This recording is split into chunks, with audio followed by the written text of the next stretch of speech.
Your parents, hi mom, and even your grandparents would probably tell you if you want to buy a home, you need a 20% down payment. That's easy for them to say since their house probably costs less than your car. It is an old school rule of thumb to put down 20% on a house, and it can be helpful depending on your situation. But in many cases, it's not really necessary. In this video, we're gonna go over all the different down payment sizes. What does 0% down or 3 to 5% down look like? And of course, we'll talk about the pros and cons of putting that traditional 20% down. Let's get into it.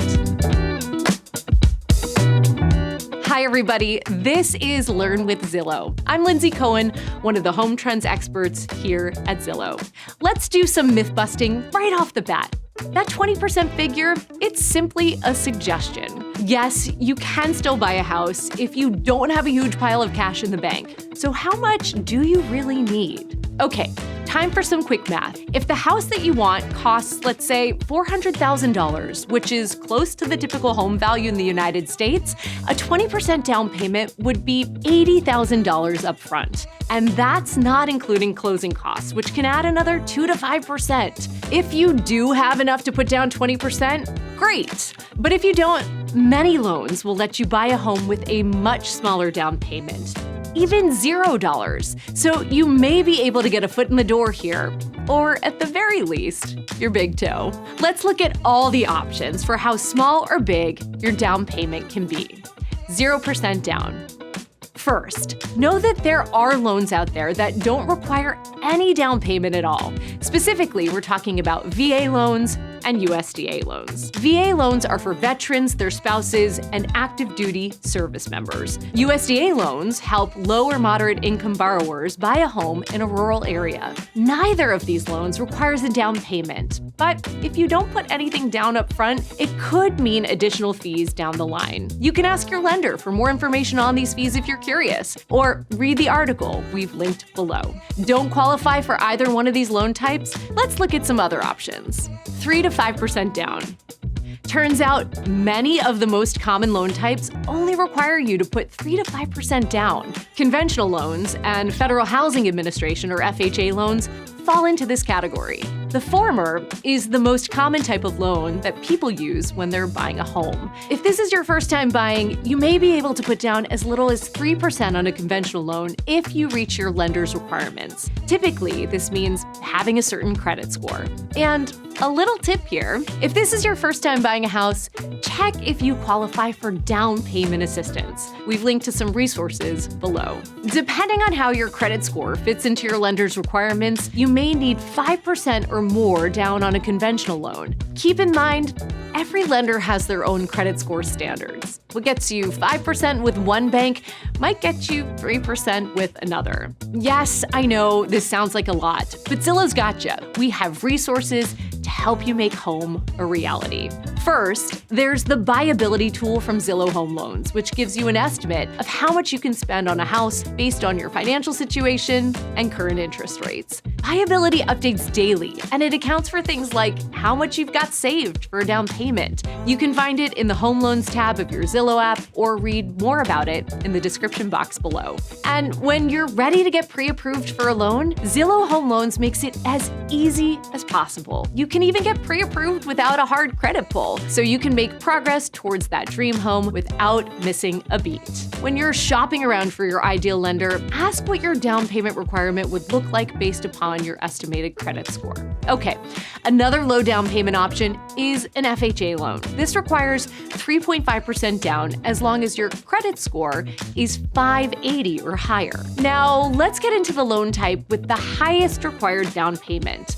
Can you guess how much that is? I'll give you a hint. It's not 20%. 10% down or more.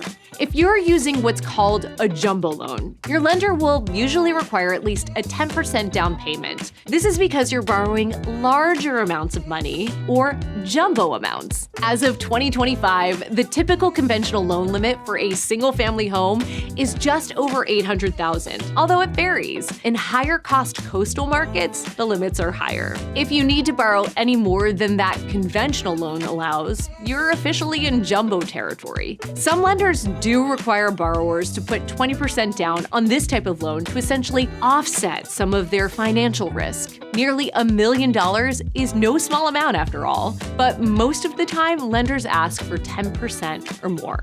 So now that you're familiar with the many loan types that require far less than 20% down, you need to decide if you should put that much down anyway. First, we'll take a look at some of the pros. The pros of putting down 20%. First, of course, a larger down payment will shrink those monthly mortgage payments. Paying more upfront means paying less over time. Second, 20% down also means you won't need to pay mortgage insurance, also known as PMI, which will add to your monthly costs. Third, your lender could give you a lower interest rate, since bringing more money down could make you more trustworthy in their eyes. It lets them know you can afford a home while still buying some avocado toast and the occasional $6 coffee every now and then. LOL. And finally, paying off 20% of your house instantly gives you more equity and ownership of your home. Now let's look at the cons of putting down 20%. One, saving up that much money can be tough. Remember the example I used at the start of this video? You'd have to put down $80,000 to reach that 20% down payment on a $400,000 home. But know that there are creative ways that you can save up, and we've linked to some of those tips below. 2, you may also be left with less money on hand or none at all, especially if you put all of your savings towards your house. This could be financially risky. After all, you'll want to have cash on hand for things like major home repairs and other home ownership costs. And finally, don't forget about those closing costs. You typically want to budget between 2 and 5% of the home's price for closing costs, and that amount doesn't go towards your down payment. So putting 20% down really means you may need to have between 22 and 25% in cash up front. That's now $88,000 to $100,000 that you need to have saved to buy that $400,000 home. So, do you have to put down 20% on your home? Probably not. Should you? Well, the answer is up to you. We hope we've shown you that buying a home requires less cash up front than you might have thought, but there may still be good reasons to keep saving, depending on your goals. If this video was helpful, please like and share it. And subscribe to Zillow's YouTube channel so you can see more of our content just like this. You'll find even more helpful resources in the description box below. Thanks so much for watching, and good luck.